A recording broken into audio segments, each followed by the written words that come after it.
"Oh, this is rich." You truly don't realize how far they've gone this time, do you?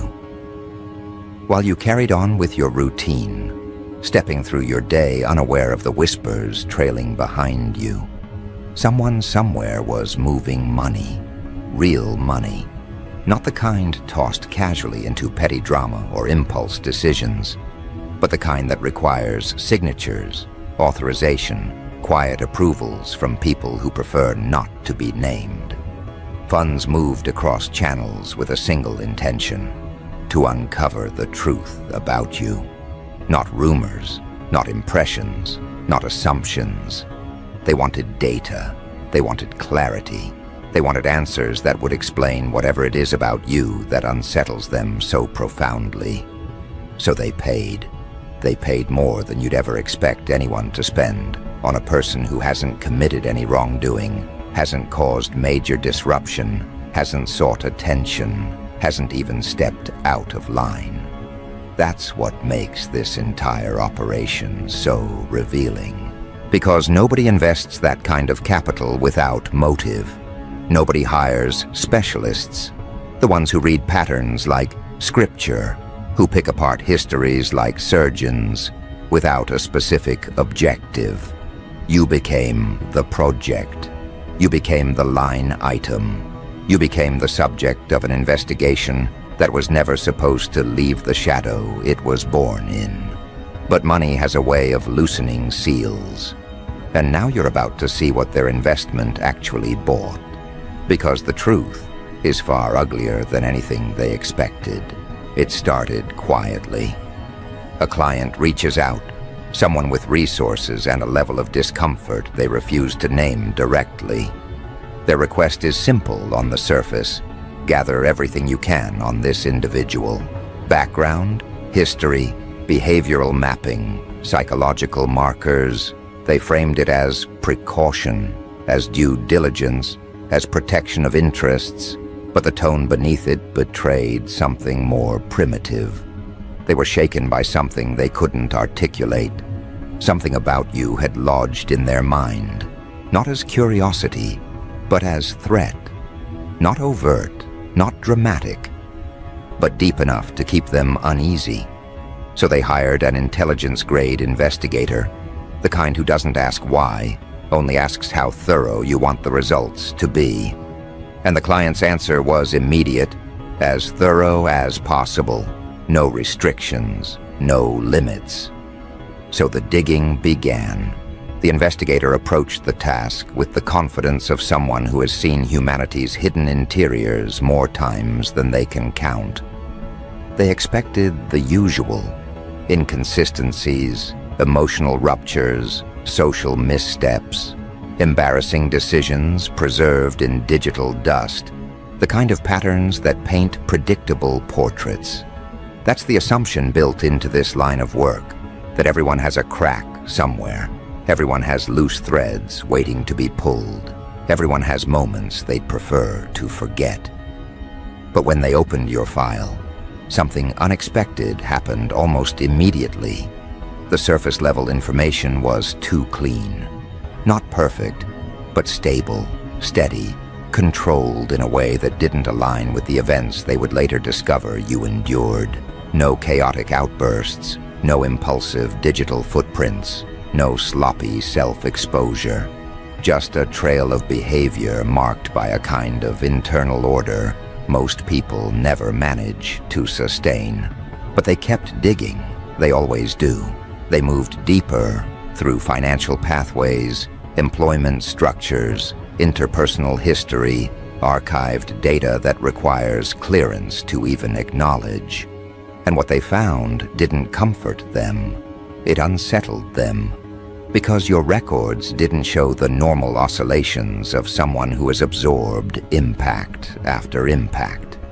They didn't show erratic reactions. They didn't show breakdowns that leave public residue. Instead, the deeper they went, the more they encountered a kind of psychological architecture they weren't trained to interpret. You didn't collapse where collapse was expected. You didn't fracture where fracture was statistically guaranteed. You didn't spiral where others had spun out completely. Every point on the timeline where they predicted decline was met with something else entirely. Momentum, gradual reconstruction, stability emerging from circumstances that don't produce stability. And that's when the first shift happened. The investigator stopped working mechanically and started paying attention. They interviewed the people around you, expecting clarity, expecting a unified image. Instead, they encountered a pattern they couldn't decipher. Everyone they spoke to described you in pieces, fragments that didn't merge neatly. One person described you as deeply compassionate, the kind of presence that calms disarray. Another described you as unsettling, not through malice, but through intensity that lingered just beneath the visible surface. Someone else said you felt quiet and unassuming. Another said you spoke rarely, but when you did, everything around you changed temperature. The investigator tried to merge these depictions, but every time they attempted to craft a single coherent narrative, it dissolved.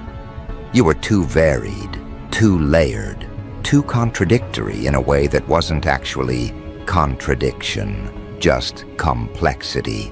So they noted it down, then deleted it, then rewrote it again, unable to commit to any angle confidently. People like you weren't supposed to exist in their reports.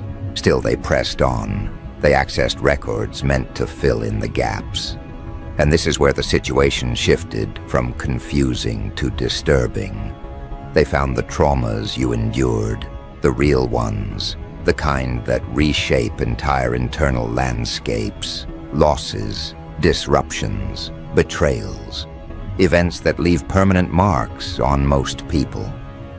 They saw what should have happened next: decline, breakdown, instability, emotional volatility.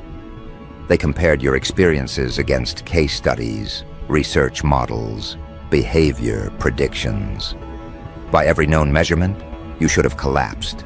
You should have become someone corroded by exhaustion, someone defined by damage, someone who never recovered. But the timeline didn't follow that arc. Instead, it showed something unexplainable. You didn't just keep functioning, you advanced. You evolved in ways that made no sense within the frameworks they rely on. The investigator stared at those findings for hours, trying to reconcile them. Because the profile they expected to craft had vaporized. In its place was a trajectory that defied their training. Not only had you taken impacts that should have erased your momentum, but you converted them into fuel for reconstruction. It wasn't optimism. It wasn't denial. It was something else entirely, an internal process they couldn't model or define. They began to highlight each inflection point, moments where pressure should have destroyed your internal structure, but instead became the exact moment where you shifted into a new mode of operating. You weren't recovering, you were restructuring, you weren't coping, you were adapting on a level their frameworks weren't built for. And that's when they reached out to the client for the first time. Not with answers, but with hesitation. But the client insisted they continue. They wanted usable material, something actionable, something they could weaponize, leverage, or at least comprehend, something that proved their unease was justified or their financial investment wasn't wasted. So the investigator went deeper. They interviewed someone who interacted with you recently, someone who encountered you in a casual environment. And this is where the report took its sharpest turn, because that person described an experience they weren't prepared for.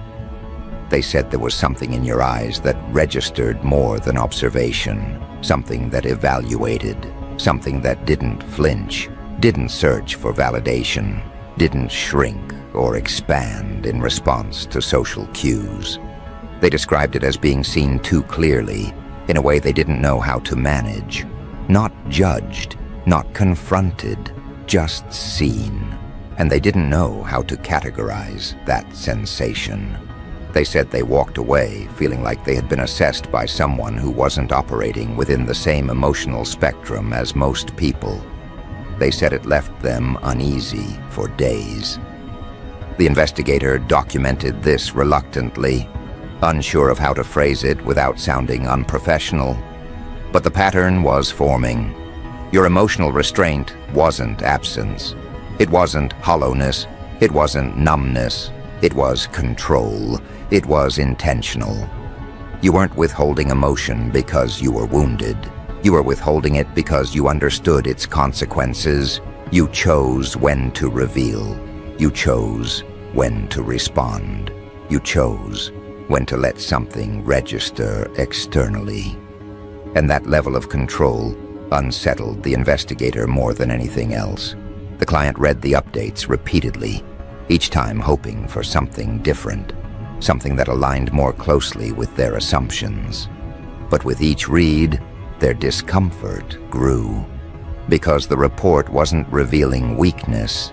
It was revealing structure. It was revealing capacity. It was revealing a type of internal strength they didn't know how to navigate. They hired someone to prove you were ordinary, manageable, predictable. Instead, they received confirmation that you were operating on a level that existed outside their metrics. The investigator tried one last approach. They attempted to test your awareness indirectly. They orchestrated a small scenario designed to probe your perception, something subtle, something unnoticed by most people. But the result left them rattled. You detected it instantly, not through paranoia or defensiveness, but through an almost clinical sense of pattern recognition. You didn't react outwardly. You didn't confront anyone. You didn't expose your awareness. You simply shifted something internal. And that single shift was enough to make the investigator realize the depth of the error they'd made. They wrote in the report that you understood far more than you ever revealed, that you noticed shifts in environment, in tone, in energy, in intention, long before most people register anything is happening. And that kind of awareness changes everything for anyone who tries to map you. That's when the client felt the weight of their decision, because they weren't dealing with someone oblivious. They weren't dealing with someone who could be predicted. They were dealing with someone who could see through motives without accusation, who could process patterns without needing confirmation, who could track hidden agendas without revealing their own comprehension. That terrified them, because it meant they had exposed themselves. It meant you might already know. It meant every glance, every interaction, every pause could be interpreted as acknowledgement. And they had no idea whether you noticed or not. Now the report sits where they can see it every day, no matter how many times they try to tuck it away. They read it late at night, hoping exhaustion will soften its conclusions. But it never does, because nothing in it reassures them. Nothing in it confirms their belief that everyone eventually exposes weakness. Nothing in it gives them a foothold or an advantage. The more they read, the worse they feel. They didn't find instability. They didn't find loss of control. They didn't find anything they expected. Instead, they uncovered a portrait of someone who endured everything, designed to break them, and emerged not untouched, but unshaken. Someone who processes internal and external pressure with a precision they can't interpret. Someone who moves with depth they can't replicate. Someone who is simply beyond their reach in ways they never imagined. And now they can't rest. Now they can't breathe comfortably. Now they can't unsee what the report revealed. Because no amount of money bought them comfort. No amount of digging provided the safety they wanted. They paid for clarity and received confirmation that they had engaged with something they didn't understand. something they can't categorize, something that shifts beneath the surface in ways they can't track. And the worst part is, they don't know whether you're aware of their investigation or not. They don't know what your next move is. They don't know if you even care. That uncertainty is what haunts them. It gnaws at their composure. It rattles their confidence. It keeps them from sleeping. They spent a fortune for answers, and all they gained was the realization that the person they were trying to decode sees the world far more clearly than they do. And right there, in that realization, the panic began to bloom. Because once someone looks too deeply into a person like you, once they cross the line from curiosity into obsession, once they start peeling apart layers, expecting weakness, and instead find depth, they can never return to ignorance. They can never unlearn what they saw. They can never retreat to the comfort of underestimation. They wanted to believe you were simple, manageable, familiar. They wanted to reassure themselves that whatever strange sense you gave them was nothing but imagination. But now they've seen enough to understand that their instincts weren't wrong. Something about you knocked their equilibrium off-center, and now the evidence confirms it. The worst outcome for people like them isn't danger, it's uncertainty. It's the recognition that their financial power, their influence, their networks, their investigators, their hired experts, all of it failed to contain you, failed to define you, failed to predict you. And failure, for people who rely on control, is the closest they will ever come to fear. So what happens next? The panic shifts from silent to active.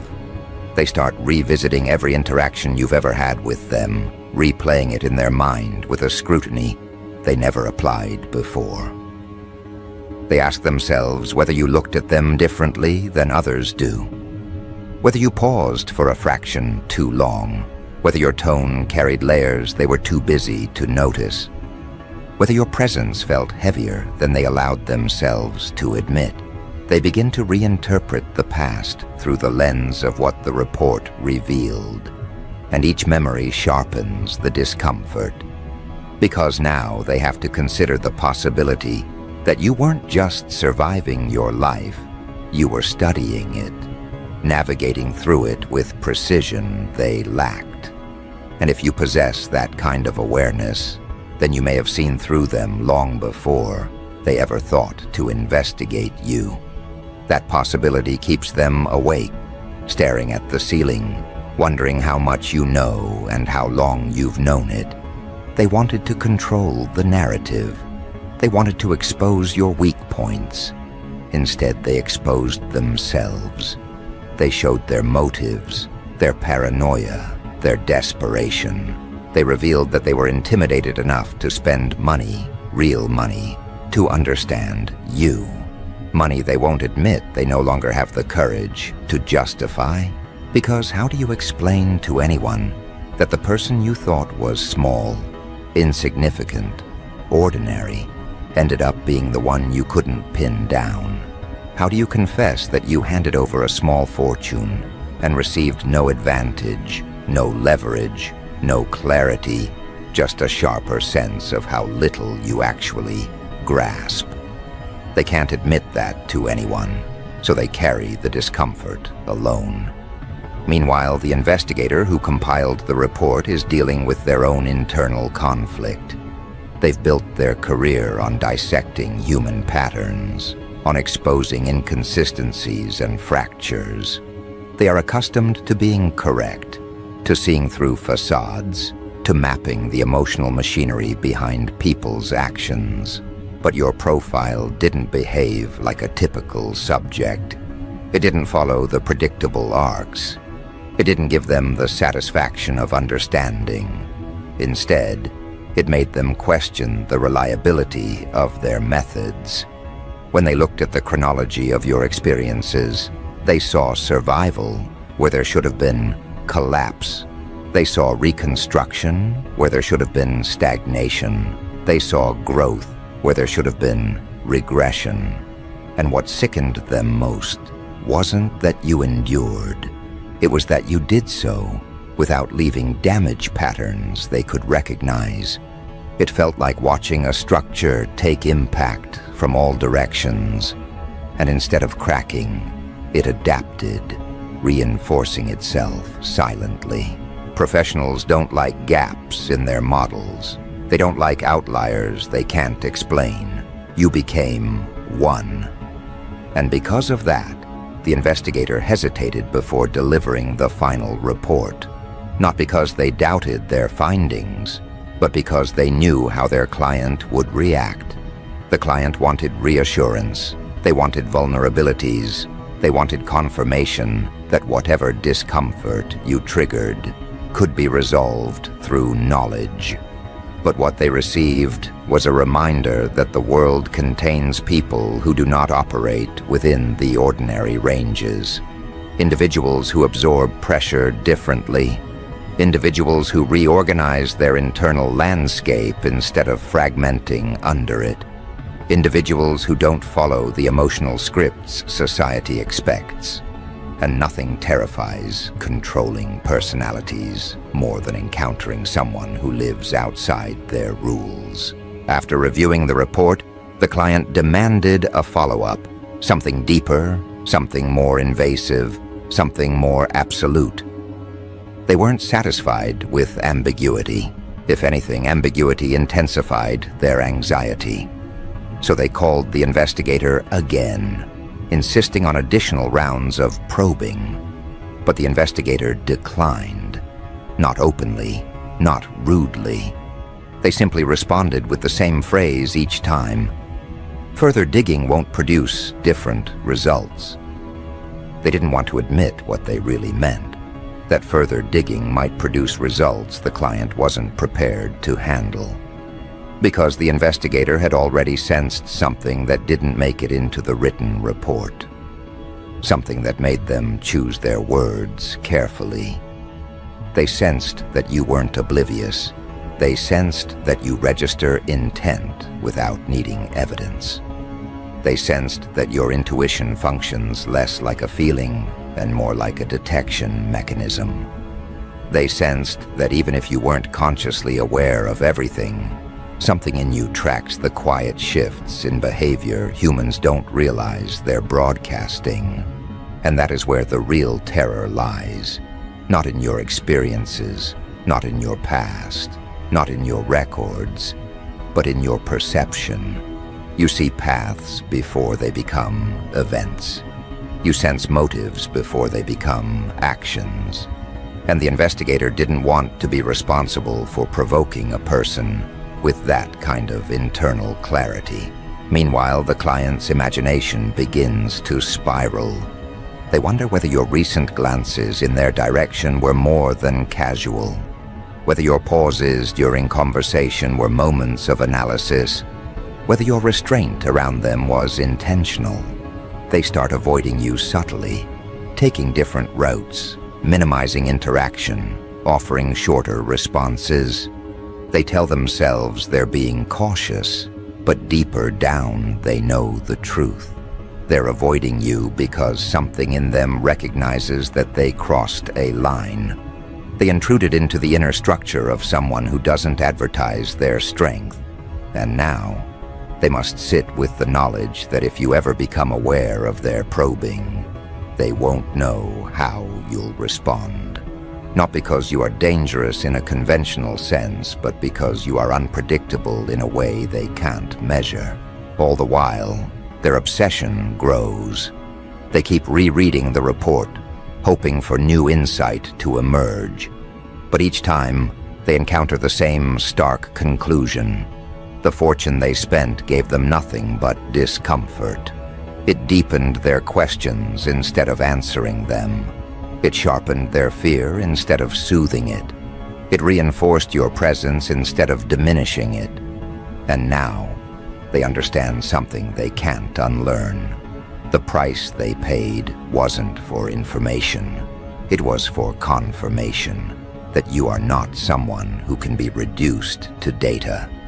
They try rationalizing their unease, telling themselves that they simply wasted money, that the investigator was incompetent, that the findings were incomplete. But they know that's not true. Professionals at that level don't fail from incompetence. They fail when the subject doesn't fit within the equations. They fail when the assumptions break before the analysis begins. And you broke every assumption they had. So what do people do when money fails, when power fails, when intelligence networks fail?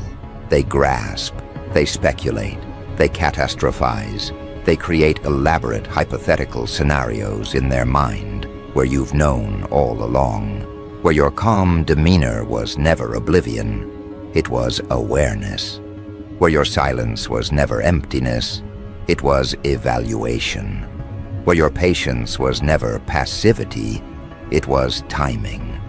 They imagine you walking through your life with a kind of internal organization they will never attain.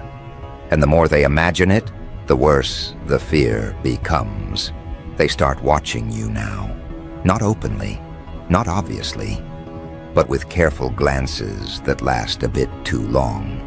They try to detect signs that you've noticed something, a shift in posture, a change in tone, an unusually focused moment of eye contact. And every time they observe something remotely ambiguous, their pulse spikes. They interpret everything as possible confirmation. They analyze your interactions with others, looking for patterns of awareness. They replay conversations in their mind, trying to identify the moment where you might have sensed their motives. And because they can't find a clear answer, they assume the worst. That's what happens when someone is already on edge. You become the explanation for their internal disarray. They start attributing meaning to coincidences that have nothing to do with them. You step out of a room quietly, and they interpret it as avoidance. You respond with a neutral expression, and they interpret it as recognition. You move with calm confidence, and they interpret it as strategic. They have begun constructing an image of you that is shaped entirely by their fear, not by your actions. Meanwhile, the investigator is dealing with their own haunting. They didn't admit it to the client, but their experience with your profile lingered. They have investigated countless individuals, from corporate executives to criminals, from politicians to private citizens, and they always found patterns, predictable weaknesses, predictable responses, predictable emotional cycles. But you disrupted their pattern recognition. You reminded them that human behavior occasionally exists outside the expected trajectories. And although they will never admit it aloud, you became the only subject they couldn't categorize. They found resilience where statistics predicted collapse. They found composure where emotional history predicted volatility. They found internal alignment where complexity predicted fragmentation. The more they studied you, the more they realized they were not dealing with a conventional profile. They were dealing with someone whose internal structure is built differently. That realization didn't just unsettle them, it humbled them. They wrote in their private notes, the section clients never see, that if you ever discovered the extent of the investigation, your response wouldn't be immediate, emotional, or obvious. It would be delayed, precise, and deeply measured. Not retaliatory, reflective. You wouldn't lash out. You wouldn't confront. You wouldn't panic. You would simply register the knowledge, reorganize your perception of the individuals involved, and adjust your relationship to them accordingly. And that kind of response terrifies people who rely on predictability, because it means you operate from a place of internal strategy, not external reaction. Meanwhile, the client continues to unravel quietly. They don't know how to articulate what they're feeling. They don't know how to admit that the fortune they spent didn't buy safety. It bought insight they didn't want. They keep telling themselves that they had good reason to investigate you. But the truth is simpler. They were intimidated. Something about you pressed on insecurities they refused to acknowledge.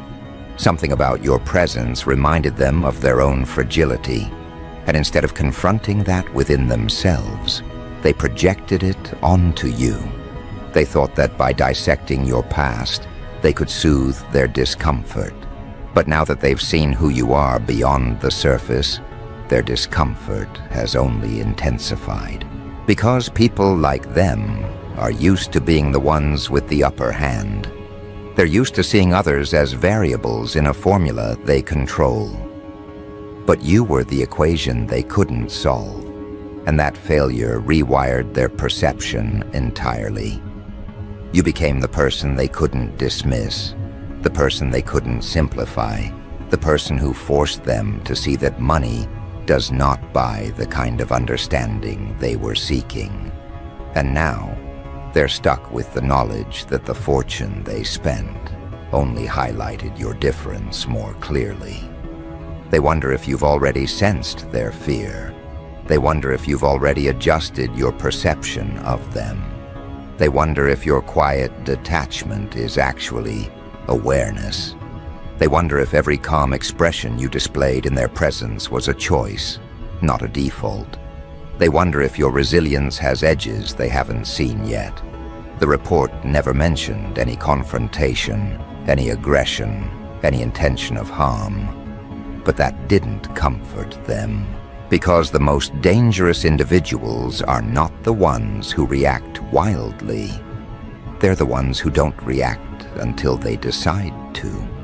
And the investigator warned them indirectly through phrasing that was easy to overlook. This individual processes pressure differently than expected. It's a neutral sentence on the surface, but the implication cuts deep. Pressure does not destabilize you. It organizes you. It sharpens you. It clarifies you. And people who think money gives them power have no defense against someone who responds to adversity with clarity instead of collapse. So now the client sits alone with their anxiety, the weight of their actions pressing on them, the cost of their curiosity haunting them. They can't undo what they initiated. They can't unpay the money. They can't retract the investigation. They can't erase the knowledge. And they can't stop imagining how much you might already know. And this is where things start to break open into something even more severe. Because once they begin to fear what they discovered about you, they also begin to fear what they failed to discover. They begin to wonder what else lies beneath the surface, what the investigator didn't find, what wasn't recorded, what wasn't captured in data. The unknown becomes the new threat, and the more unknowns they imagine, the more restless they become. Because here's the truth nobody wants to admit. Once someone spends that level of money, once they invest that deeply in dissecting another human being, they expect certainty as a return on investment. They expect predictability. They expect dominance. They expect control. But what they received instead was confirmation of their inability to grasp you. Their money didn't buy clarity. It bought exposure to you, not of you. They didn't learn about your weakness. They learned about your structure. They learned about your depth. They learned about the internal organization you've built through experiences they could never endure. And the more they learned, the more they regretted ever lifting the first stone. Now the regret is a living thing, sharp, breathing, worsening with every hour they remain awake in the dark. Because their imagination is far more violent than any truth could ever be. They start envisioning scenarios where you've known all along. They picture you registering every shift in their tone, every inconsistency in their behavior, every subtle twitch they thought went unnoticed. They picture you piecing together the sequence of events with the same level of accuracy the investigator admired. And now they sit wondering whether the real investigation was not theirs into you, but yours into them. Because once they read the report, they understood one thing very clearly. If you ever decided to examine them with the same precision, they would not survive the scrutiny. And that is when the fear changes shape. It's no longer about what the report revealed. It's about what you could reveal if you ever felt inclined. They worry about the small moments where you were quiet while they spoke too much.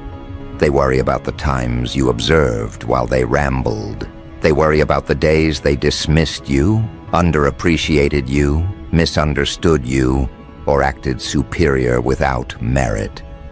Because now they realize those were not moments that proved their advantage. They were moments that exposed them. They were showing cards you were not even playing. And the thought that you might remember every detail with lucid accuracy is enough to turn their stomach. Meanwhile, the investigator is experiencing a quieter version of the same internal unraveling. They delivered the report, but they didn't walk away unaffected. They found themselves revisiting your file, not for work, but because they couldn't let go of the contradiction you represented. They've seen people bend under far less pressure. They've seen people fold under minor stresses, unravel at small inconveniences, collapse at predictable thresholds. But you didn't bend. You didn't fold. You didn't unravel. You absorbed, converted, sharpened. They tried to explain it as resilience, but that word felt too small, too generic, too familiar. What they witnessed wasn't resilience. It was reconstruction. You weren't bouncing back from damage. You were integrating it into a new framework. And the investigator realized something too late. Whatever insight they gathered about you wasn't theirs to claim. It belonged to you. Because every line they wrote, every conclusion they reached, every observation they made was built on the premise that your experiences should have diminished you. But the evidence proved the opposite, and that made them feel smaller than they expected. For the first time in their career, they encountered someone whose inner world they were not qualified to interpret. And there is no professional more unsettled than an expert who realizes they are standing outside their depth. But the client? Their torment is different. Their torment is personal. They hired someone to dig into you because something about you eroded their confidence. Something about your presence disrupted their sense of superiority. Something about the way you carry yourself made them feel examined, even when you said nothing. Even when you did nothing, even when you didn't realize they were watching you. And instead of acknowledging that discomfort, instead of reflecting on why they felt threatened, they threw money at the problem. They tried to make you smaller by shrinking you down into data.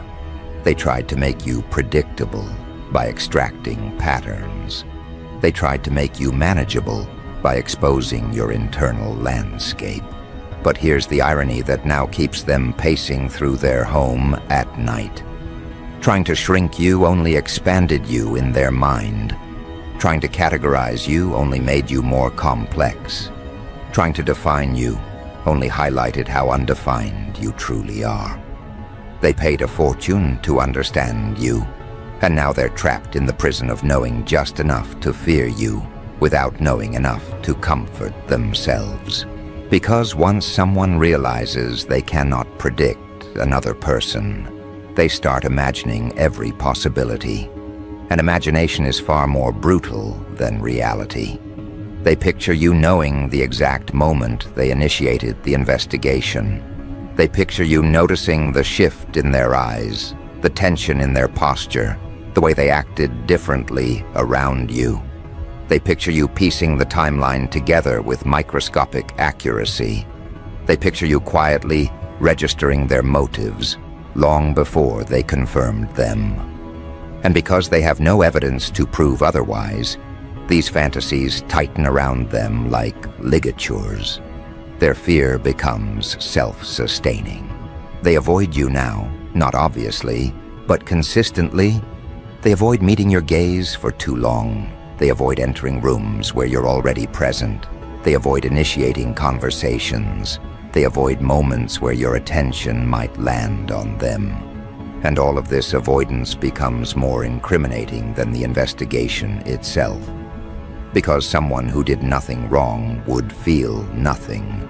Someone who saw you as harmless wouldn't shift their behavior.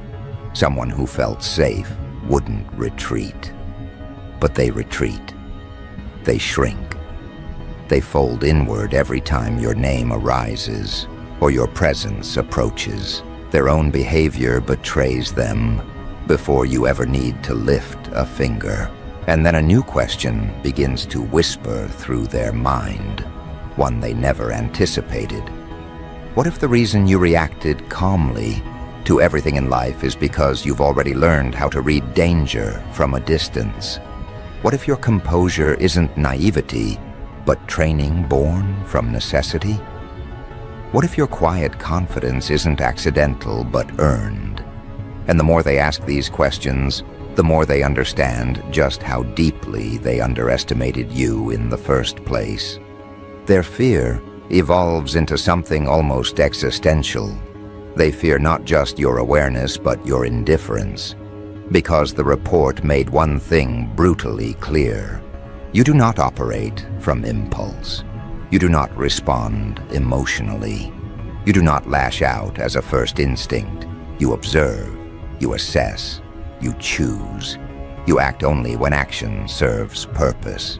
And that terrifies them more than any visible aggression ever could. They fear the possibility that you might know what they did and simply choose not to acknowledge it. They fear the possibility that you evaluated them and decided they weren't worth a reaction. They fear that they revealed their obsession while you revealed nothing.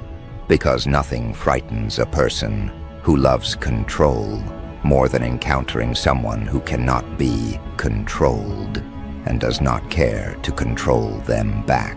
They begin to reinterpret the investigator's notes in darker ways. When the report mentioned your ability to detect shifts in behavior, they read it as confirmation that you sensed theirs. When it mentioned your emotional restraint, they read it as confirmation that you're capable of withholding knowledge without exposing it. When it mentioned your psychological structure, they read it as confirmation that you're not someone who would be caught off guard. Every paragraph becomes a mirror reflecting their deepest fears. And still, they cannot admit any of this out loud, because admitting their fear would mean admitting their misuse of money, power, and access. Admitting their obsession would mean admitting weakness. Admitting their paranoia would mean admitting the truth, that you occupy space in their mind far more than they ever intended, that you did nothing to provoke this, that your mere existence challenged something fragile in them, that the fortune they spent was never about understanding you. It was about reassuring themselves. But they failed to achieve even that. Now they live with the consequences of knowing that there are individuals who cannot be reduced to files or categorized by analytics. Individuals who walk through life with internal landscapes, refined through pressure, not distorted by it. Individuals who do not need to appear powerful because their power is not performative. And that is the real terror of the report. It didn't describe a threat in the traditional sense. It described someone whose depth cannot be predicted by external observers. Someone whose internal world does not operate according to conventional metrics. Someone who is not shaped by validation or destabilized by scrutiny. You. The realization that they spent a fortune to uncover this is what ruins their sleep. It forces them to confront a truth they never imagined. The money did not give them control. It exposed their lack of it. The investigation did not dissect you. It revealed them. Their own motives, their own insecurities, their own fear. Because money can buy information, but it cannot buy comprehension. And they now understand that digging into someone like you comes with a cost higher than the financial one. They awakened something within themselves they cannot put back to sleep. Their mind now cycles through endless questions. If you know, what will you do? If you don't know, what happens when you find out? If you've already sensed everything, why haven't you confronted them? If you're aware, why are you so calm? If you're unaware, how will you react when you eventually piece it together? And every answer they imagine is worse than the last, because the report showed them something they can't escape. You don't respond impulsively. You respond accurately. This is why they avoid you now, not because they see you as violent, but because they see you as someone whose awareness carries consequences they cannot predict. They're afraid of being interpreted by someone who sees patterns they overlook. They're terrified of being understood by someone who understands themselves so deeply. They fear becoming a footnote in your perception when they spent money trying to turn you into a footnote in theirs. And so the final terror lands, the one they never saw coming but now cannot unsee. They spent a fortune investigating you, and the only thing they uncovered was that they should have never looked in your direction at all. Because now they know you operate on a level their money could not reach, their experts could not decode, and their fear cannot control. Now they understand that digging into you didn't give them power. It awakened awareness they hoped you'd never have. And even if you never speak of it, even if you never react, even if you never acknowledge the investigation, the truth still stands. You are the kind of person whose presence alone is enough to make people regret ever trying to expose you.